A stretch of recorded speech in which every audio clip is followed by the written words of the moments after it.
Bismillahirrahmanirrahim. Assalamualaikum warahmatullahi wabarakatuh.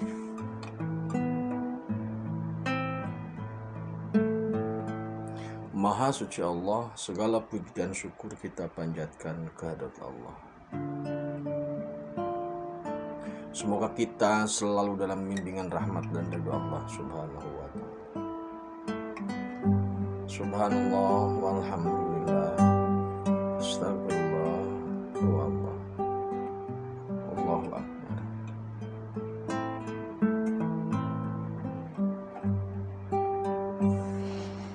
Kembali saya dari tim Raja Wali Nusantara.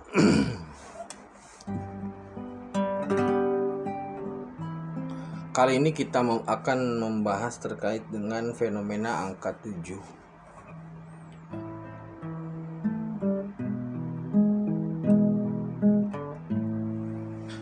Jadi angka 7 itu ada karisma tersendiri atau bisa disebut unik lah. Tubuh kita ini tersusun dari 7 lapis. Semisal sumsum, kemudian tulang, daging, otot, darah, kulit, dan bulu. Itu 7 lapis.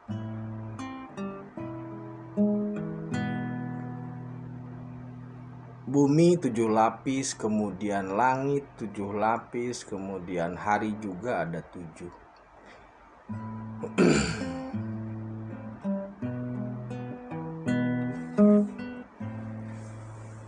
Kemudian banyak orang yang atau ada beberapa orang yang meyakini bahwa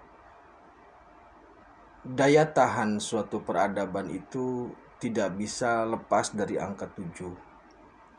Jika peradaban itu besar, biasanya angkanya di 700. Jika lingkupnya kecil, biasanya di angka 70.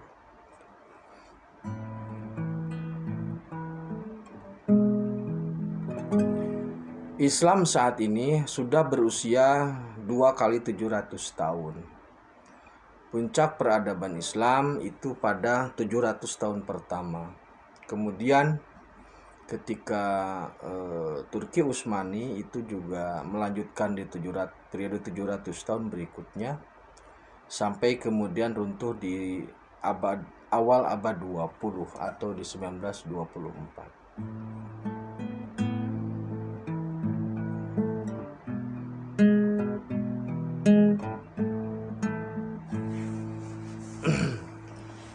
Nah, angka 7 ini menjadi unik karena bukan terletak pada mistiknya ya, bukan terletak pada mistik atau kliniknya, namun kita juga semisal bekerja dari 7 hari itu setidaknya 1 hari untuk istirahat. Jadi 6 hari kemudian 7 hari istirahat, kemudian kembali lagi ke Ahad atau ke 1. Jadi Ahad, Senin, Selasa, Rabu, Kamis, Jumat, Sabtu kembali ke Ahad. Jadi siklusnya seperti itu.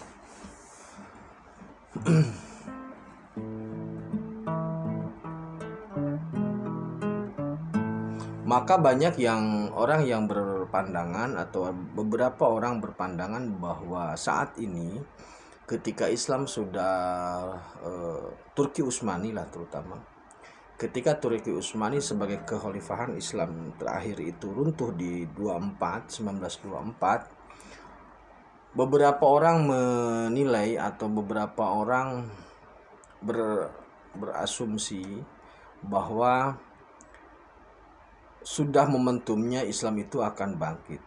Namun polanya seperti apa entah seperti apa. Namun yang jelas siklus 700 tahun itu dalam pandangan tim Raja Wali bukan pada faktor kliniknya, tapi memang pada sunnatullah dari aspek kemampuan manusia itu sendiri, dari aspek kekuatan komunitas itu sendiri, dari aspek kekuatan bangsa atau negara itu sendiri.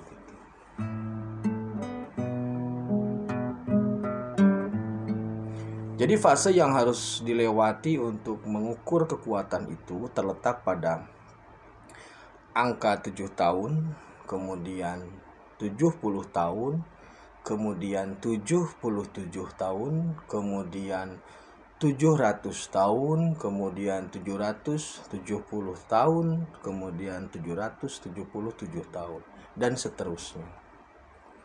Sekali lagi, ini bukan pada aspek pengkultusan terhadap angka, namun sekali lagi tolak ukurnya.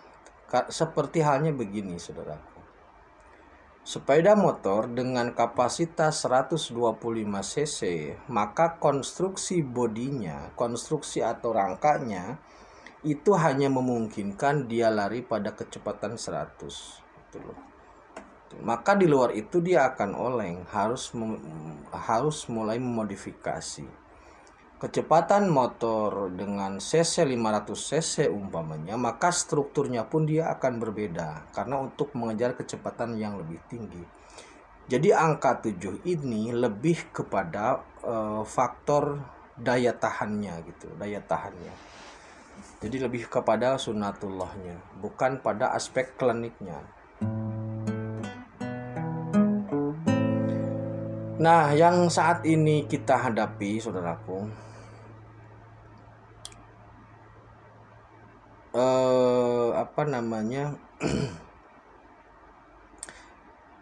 di tahun 2022 ini Indonesia masuk pada angka 77. Jadi di 7 tahun yang lalu itu di angka 70. Kemudian sekarang masuk di angka kunci 77. Nah, jika kita analisa secara sederhana dengan kacamata yang sangat sederhana,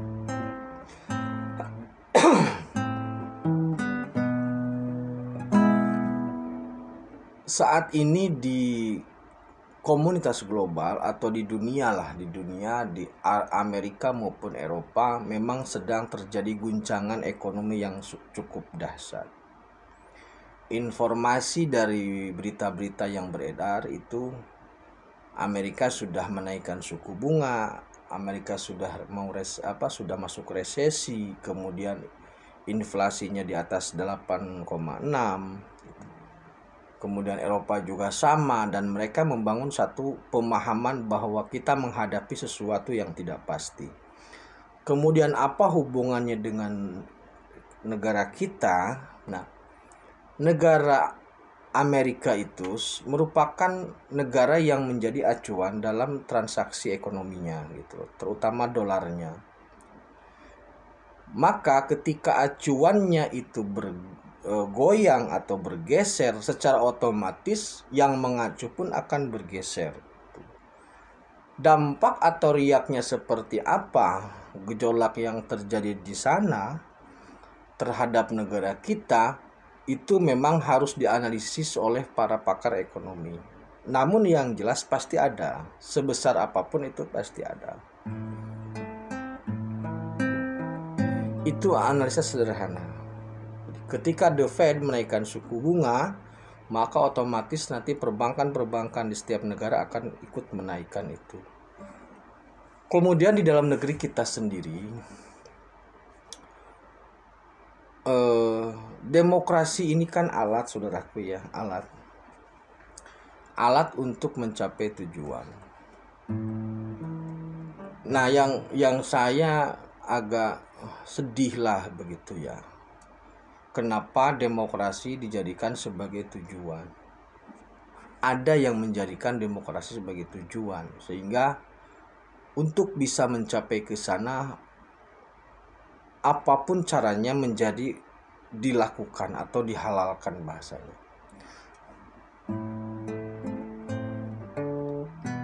Saat ini pertarungannya itu atau kompetisinya sudah tidak sehat. Fitnah atau hoak atau caci maki itu menjadi konsumsi yang sangat vulgar, konsumsi umum yang sangat vulgar.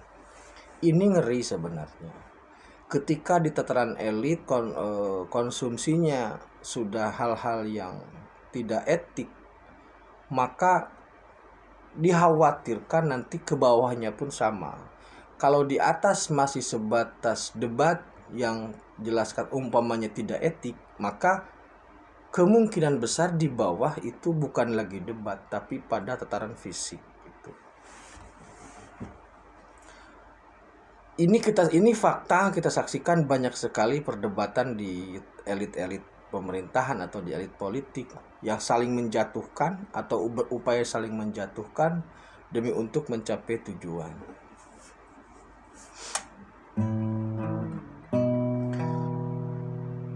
Maka dalam analisa sederhana kami tim Raja Wali, faktor eksternal berupa perubahan dunia yang begitu ke arah yang tidak pasti, ke arah yang membingungkan lah begitu.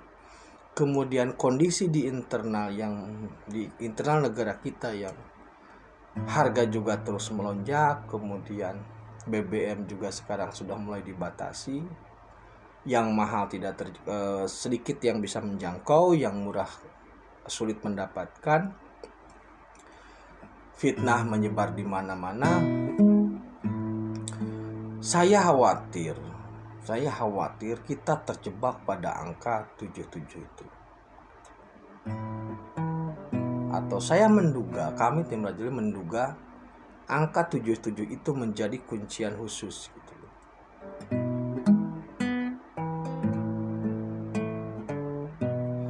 Maka saya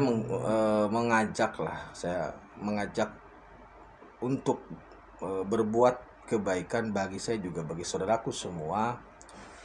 Jika saudaraku adalah pejabat atau elit-elit di negeri, elit-elit politik di level tinggi lah gitu maksudnya, maka tunjukkanlah sikap yang baik untuk memberi kesan, untuk memberi pesan, untuk memberi suri tauladan yang baik kepada warga yang ada di bawah, maksudnya di masyarakat.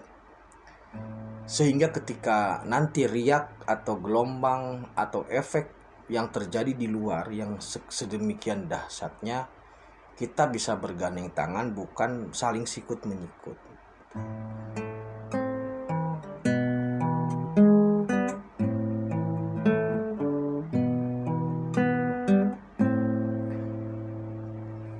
Jadi itu saudaraku ya. Angka 77 ini ngeri. Angka 77 ini menurut kami sangat mengeri dengan pertimbangan atau dengan analisa sederhana apa yang terjadi di luar dan apa yang kita saksikan di dalam ini. Ini sesuatu yang bagi kami sesuatu yang ya begitulah gitu. Demikian saudaraku, tetap tingkatkan iman dan amal soleh. Semoga kita selamat dan selalu dalam lindungan Allah Subhanahu wa Ta'ala. Terima kasih. Khairul kalam. Assalamualaikum warahmatullahi wabarakatuh.